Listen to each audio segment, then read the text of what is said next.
¿Qué es el síndrome linfoproliferativo post-trasplante? En siglas SLPT, más fácil en siglas. ¿Y qué relación tiene con el virus de Epstein-Barr? ¿A quiénes afecta? ¿Cómo viven el diagnóstico los pacientes? ¿Existen tratamientos?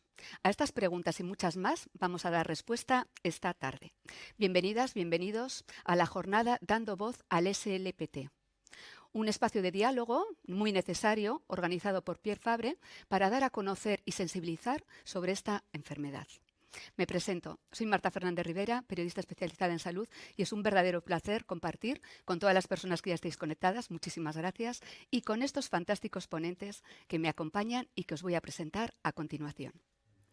Tengo aquí a mi lado a la doctora Rebeca Bailén Almorós, especialista en hematología del Servicio de Hematología Hospital General del Hospital Gregorio Marañón de Madrid. Rebeca, bienvenida. Muchas gracias. Creo que nos vas a aportar mucha luz, porque antes comentábamos en el off que estos términos son complicados y seguramente nos va a contar todo de manera detallada para que todos podamos comprenderlo.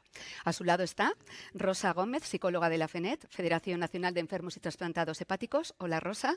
Hola, ¿Qué muchas tal? gracias por la invitación. Bienvenida también, que tienes mucho que contarnos de las experiencias también que tenéis. A su lado, Álvaro Golbano Navas, psico-oncólogo de AEAL, Asociación Española de Afectados por Linfoma, Mieloma y Leucemia. Bienvenido también, Álvaro. Muchas gracias. Buenas tardes. Y a su lado, en el siguiente Chester, un poco más allá, contamos con María Dolores Martínez Donate, presidenta de FEDCO, Federación Española de Trasplantados del Corazón. Buenas tardes. Bienvenida. Que te puedo llamar Loli, me has dicho, ¿verdad? Sí, pues sí, estupendo, así más cercano. Y por último, Juan Carlos Julián, director general de la Federación Nacional de Asociaciones para la Lucha contra las Enfermedades del Riñón. Alcer, bienvenido también. Gracias, buenas tardes. Muchas gracias a todos y enseguida vamos a entrar en materia. Pero queremos insistir en la importancia de dar a conocer y divulgar sobre el SLPT, ya que es una complicación rara y muy grave en algunos casos. Hasta el 20% de los pacientes trasplantados pueden sufrir SLPT. Por lo tanto, es vital que se diagnostique lo antes posible. La manifestación más habitual es el linfoma. Os animamos desde ya a participar activamente, enviando vuestras preguntas. Y al término de la jornada, en el turno de preguntas, nuestros ponentes contestarán a las preguntas que nos hayáis enviado. Y vamos ya con el primer bloque, siguiendo la agenda, y quién mejor que la doctora Bailén para que nos introduzca en el tema y nos explique qué es el SLPT. Doctora Bailén, Rebeca, cuando quieras. Te escuchamos con máxima atención. Muchas gracias. Bueno, muchas gracias en primer lugar a Pierre Fabre por la organización de la jornada y por invitarme a participar en ella, y muchas gracias, por supuesto, a todos los que estáis conectados por vuestro interés en esta entidad. El síndrome linfoproliferativo post-trasplante, al que comúnmente llamamos SLPT por abreviar, por lo complejo que es el nombre, es una complicación post-trasplante que puede ocurrir en un porcentaje significativo de pacientes después de haberse sometido tanto a un trasplante de órgano sólido como a un trasplante hematopoyético, el que comúnmente se conoce como trasplante de médula ósea. Esta complicación ocurre, como digo, con una frecuencia bastante variable. Es algo más frecuente en el trasplante de órgano sólido, en el que la incidencia varía entre un 1 y un 20% dependiendo del tipo de trasplante, y en el trasplante hematopoyético ronda del 1 al 10% dependiendo de la plataforma de trasplante que vayamos a utilizar. Mientras que en el trasplante de órgano sólido es una complicación que se presenta de forma un poco más tardía. Hay un primer pico al año o a los 2 años de realizar el trasplante y un segundo pico a los 5 o 10 años. En el trasplante hematopoyético ocurre fundamentalmente de forma precoz en los primeros 6 meses después de realizar el procedimiento.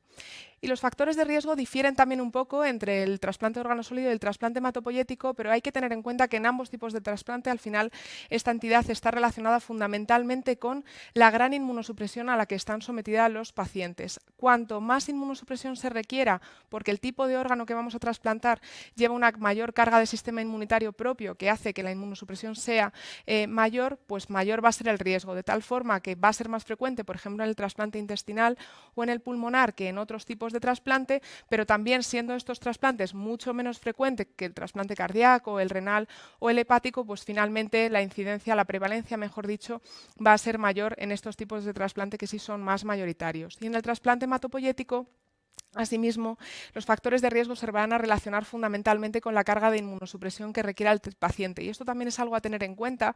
Los pacientes que reciben un trasplante de órgano sólido van a requerir una inmunosupresión generalmente de por vida, mientras que en el trasplante hematopoyético, dado que nosotros trasplantamos un sistema inmunológico nuevo, al final el cuerpo hace una tolerancia de tal forma que la inmunosupresión se puede suspender con el tiempo. Y esta es la razón de que pasados esos primeros 6 meses el riesgo de esta complicación disminuya muy significativamente en el trasplante de médula ósea.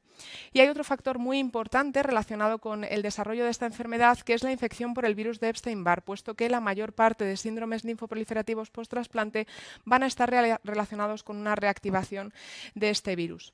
El virus de Epstein-Barr es un virus del grupo herpes. Son los virus que conocemos bastante porque son los que nos salen en la boca cuando sale una calentura en la comisura de los labios. Los virus del grupo herpes son virus que en general se transmiten por contacto estrecho, por saliva, que son muy prevalentes en la población general. Cuando miramos a los adultos, el 90% de los adultos han estado expuestos a estos virus y en particular también al virus de Epstein-Barr, y este virus es el agente causal de una enfermedad que se llama mononucleosis infecciosa y que se conoce comúnmente como enfermedad del beso, que es un cuadro de fiebre, adenopatías, crecimiento de los ganglios, generalmente dolorosos, y faringoamigdalitis. En los niños, si se pasa de pequeño, lo más habitual es que sea una faringoamigdalitis sin más, que es indistinguible de otras infecciones víricas. La cuestión es que aunque la infección se resuelva, el virus se queda acantonado en el sistema inmunológico, en las células que se llaman linfocitos, que son células que tienen que tratar de defendernos de las infecciones. Entonces, cuando hay una situación de inmunosupresión severa, el virus se aprovecha de esa situación y se reactiva. Y en esa reactivación, el virus es capaz de transformar a la célula del sistema inmune normal en una célula capaz de adquirir una ventaja proliferativa que hace que se haga inmortal, que prolifere de forma descontrolada y que sea resistente a todos los controles del sistema inmunológico que frenan esa proliferación. Que esto, lógicamente, va a ser mucho más severo en aquellos pacientes que tengan una inmunosupresión que esté impidiendo el normal control del sistema inmune sobre esa proliferación, de tal forma que la clínica que se va a producir en los pacientes que desarrollan esta enfermedad es la clínica de un linfoma. ¿Y qué es un linfoma? Un linfoma es una transformación neoplásica, un tumor que procede del sistema linfático, que a su vez es el órgano que tenemos en el cuerpo que se encarga de defendernos de las infecciones y que fundamentalmente está constituido por los ganglios linfáticos, que son los pequeños bultitos que a veces nos salen cuando tenemos una infección en el cuello o en las axilas o en las ingles, el bazo y luego otra serie de órganos entre los que también está involucrada la médula ósea.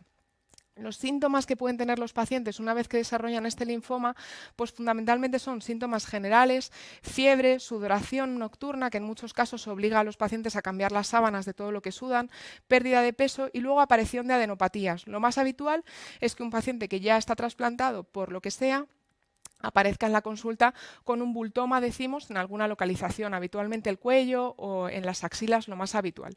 Y ese crecimiento de los ganglios pues es lo que nos va a dar la pista a los médicos para sospechar esta entidad. ¿Cómo se hace el diagnóstico? Pues una vez que nosotros tenemos un bulto en cualquier sitio, lógicamente lo que hay que ir es a ver con el microscopio qué está pasando ahí. Y para eso lo que hacemos es que tomamos una biopsia, normalmente guiada por ecografía o por alguna otra técnica, vamos directamente a ese lugar, tomamos una muestra y la analizamos en el laboratorio.